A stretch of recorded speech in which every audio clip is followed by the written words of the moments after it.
A pleasant morning to everyone, especially to our subject teacher, Sir Dominic Panachar. And before we tackle our lesson, allow us first to introduce ourselves. I am Joy. I am Hazel. I'm Shaira. I'm Marie. And together, we are the group 2. And our lesson is Piaget's Stages of Cognitive Development. So for our objectives, by the end of this presentation, you will be able to identify Piaget's 4 stages of cognitive development, explain the key characteristics, milestone of each stage, recognize age, appropriate behaviors and thinking patterns, and the last, apply real-life example to each stage. So, who is Piaget? Piaget was born in 1896 and he died 1980. Piaget was a psychologist who studied how kids grow and learn. Anak ko siya dire nga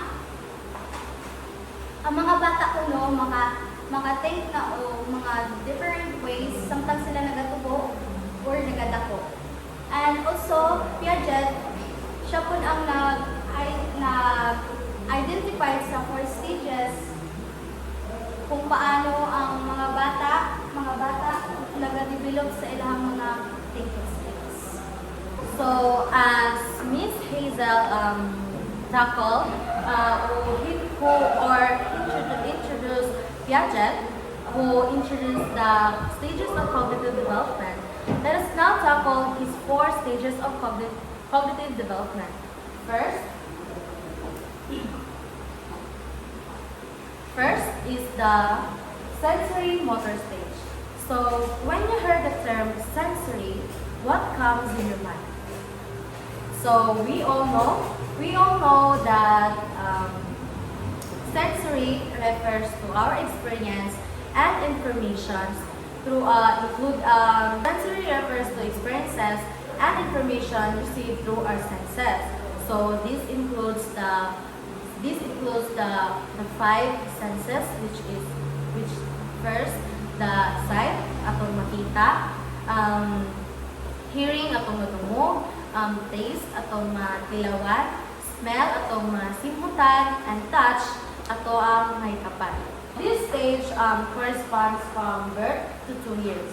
So these are the key characteristics: exploration of senses and movements, no object permanence at first, and cause and effect learning. So as we tackle later about the sensory, katong 5 ka senses, actually, kanina stage is dali na siya masabtan kay which is why in ask ko later na when you hear the term sensory, what comes in your mind? So, mention ako kaina 5 ka senses, which is sight, hearing, taste, smell of touch. Kay ang pasabot kami nga stage is kanang based daw sa atong mga senses. The term sensory motor focuses on the prominence of senses and muscle movement through which the infant comes to learn about himself and the world. So, ang pasabot daw kay ang infant, example, ang infant is makakita siya sa environment, kanang makahunahuna na daw siya nga, this is, modern ni ang outside world. So, in order for you to understand what is sensory, just, hunahuna lang dyan nga, ang lower dyan aning stage is sensory, which is, ang infant daw is kanang maka-learn na siya about himself and to the world through his senses. So, we also put here example. The first one kay a baby plays a peekaboo and is surprised when the face reappears. So, basta magkakita tag bata, mo dyan niya itong first nga himuon para lang mas-smile sila, mo peekaboo. So, pwede sa niya siya ang peekaboo, pwede sa niya siya ma-example sa object permanence. Kay ang object permanence daw is, this is the ability of the child to know that an object still exists even when out of sight. So, ang pakabot ani daw kay kana knowing the person's face still exists even temporarily hidden. So, again, so this is the sensory motor stage. Ang infant daw kay learn siya himself of the world around him kay kanang makahamana na ka nga, this is the outside world. So, I'm going to be talking about the second stage of Piaget's cognitive development, which is the pre-operational stage, which includes children from 2 to 7 years of age. Their key characteristics: number 1, symbolic play and imagination. So, ako ng mga bata ng time, it's like broaden na ilang imagination and come up na sila ilang own creative ideas. So, for example, when a child uses a stick as a sword during play pretend fencing. And another example of that is when ang bata, iya gamito niya kamot as a makeshift gun to play. Then the second key characteristic is strong language development. Meaning, ang bata na-develop na iyang language, iyang interpretation and comprehension sa language, sa mga phrases and words na ginagamit sa mga tao around niya. And the third characteristic is egocentrism, or being egocentric, or like being self-centered, meaning this is the tendency of the child to see only his or her perspective. So, from the keyword self-explanatory na mga self-centered ang bata, iyaharang point of view ang iyahang masabdan.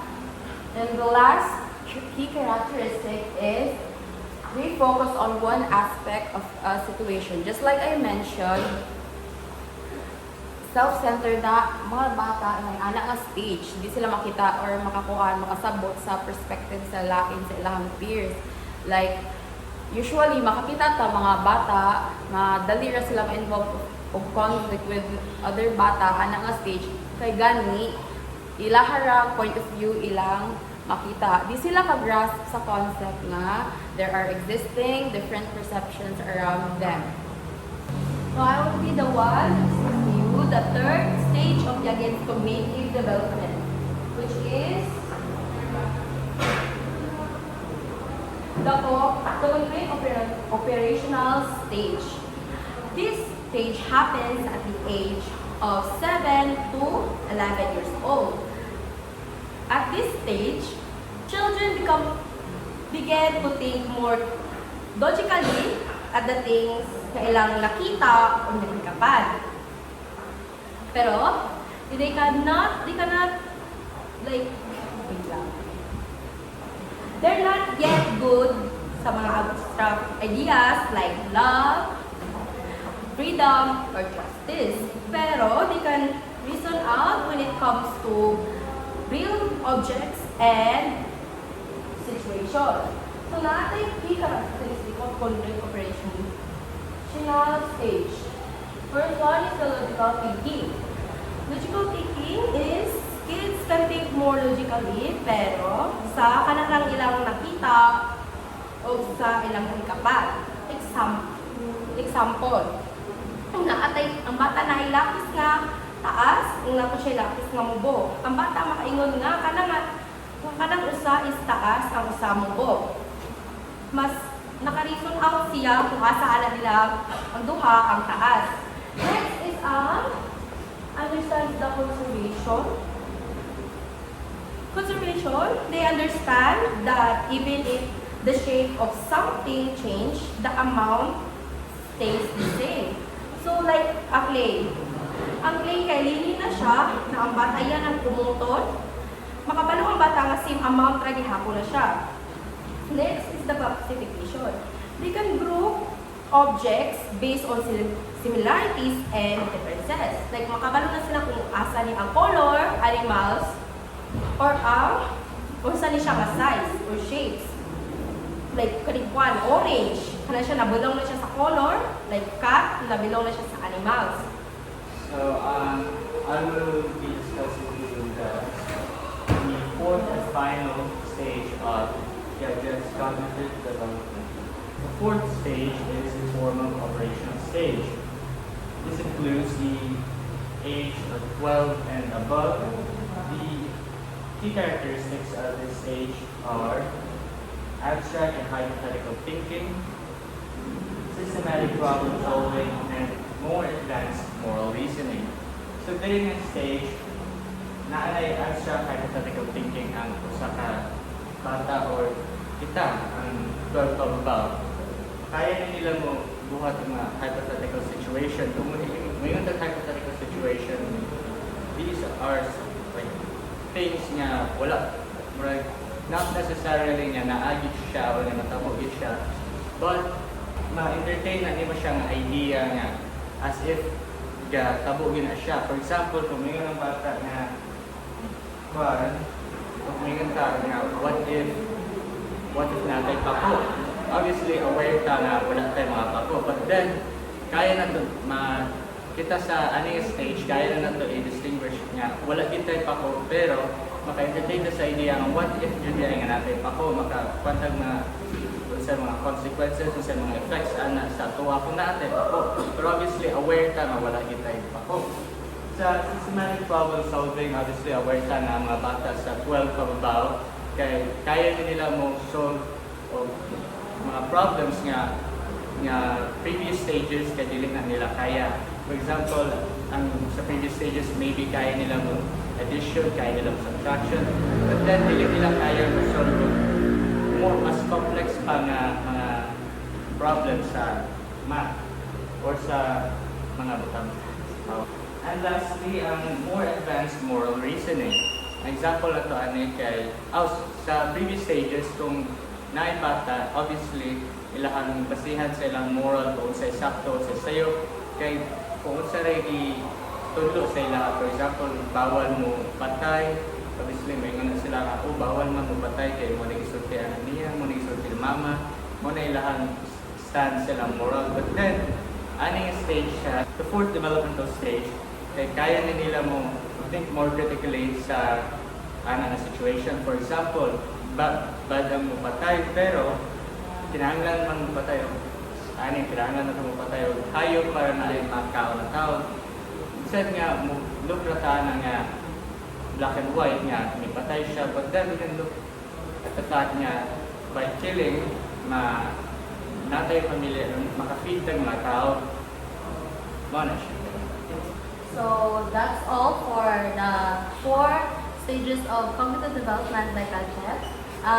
Let's wrap up with these 4 stages of cognitive development are the sensory motor stage, the pre-operational stage, the formal operational stage, and the concrete operational stage. So let us also tackle the basic cognitive concepts. The first, Jean Piaget's theory of cognitive development highlights how children learn and adapt through mental processes called schemas. So the first basic cognitive concept is the schema. So this means a mental framework that organizes knowledge and experiences. So murag may knowledge naman ta about ang schema, no? Kay murag na natakol na sa ni Sir Dominic ato. Natakol ni Sir Dominic ato, like atong ipangutanan niya nga how do you define adult. So ang example ani kay when a child sees adult for the first time, they create adult schema. So sabot ani kay example, ang bata first time niya nakakita ang iro. So ang iyang definition sa iro kay may upat ka tiil, ang mubar, nasa ikog, o nalibuon. Una siya ginatawag na dog schema, and diri siya sa schema. Kay kwa siya, mura ay ka nang nakita man niya ba, mudi ni iro, na ay upat ka tiil, na ay ikog, balibuon, o mubar. So, the second one is the assimilation. The process of fitting new information into an existing schema. So example is seeing a smaller dog and adding it to the dog schema. So ang sa schema kay ang definition sa bata sa iro kay kuadra atong upat ra ka tiil naay iko malibuon bar. But nakakita siya but diri sa assimilation ang usa ka bata is nakakita siya another dog which is a smaller dog. So, diri sa assimilation, diri na makahuna-huna ang bata nga, naa sa day gamay og dako nga iro. So, ang katulog kay accommodation, the process of creating new schema. So, ang example diri kay a child sees a goat and said, "Look, mommy." Or ako na lang i-summarize. So, for example, kung makakita ang bata with his existing schema, for example, kato yung idea sa iro, na siya idea nga na ay dako o gamay nga iro. But then, kung makakita siya kanding, parang niya, iro rin na kaya na-fit man ang yan schema ato nga na fur, na 4 legs, and na tail. So, na-fit ito ang, kato siya nga kanding, na-fit siya sa yan schema nga iro. But then, i-educate siya sa yan mother nga dili na siya, kana siya nga hayop, kana siya nga nakita, kay dili na siya iro, but instead, goat na siya. Therefore nga, atong pagkabalo niya nga, goat na to siya, dili na to siya iro, dili siya laing klase nga iro, na-add na to siya, o nahimo na siya og bagong schema nga goat. Sa ang equilibration kay the balance between assimilation and accommodation. When new experiences don't match existing schemas, people experience cognitive disequilibrium. Through adjustment, equilibrium is restored. Kung may equilibrium, kay murag things ga-align ang mga schemas, ga-align ang mga experiences. Kung makakita ko sa kabata o sa katao, something nga dili, wala siya mga previous schemas, kay maka-experience yung disequilibrium. Murag confused siya kung sa'yo nakita. Diri mo kick in ang assimilation of accommodation. So, pamaagi sa accommodation of assimilation kay mas masabda na niya nga lahi na siya nga butang, lahi na siya nga hayop. Dito na niyang sabdan tungod sa assimilation of accommodation. That was Piaget's 4 stages of cognitive development. To formally wrap up our report, highlight of our discussion. The 4 stages of development by Piaget are sensory motor stage, pre-operational stage, concrete operational stage, and lastly, the former operational stage. Again, we are group 2 and this is our report.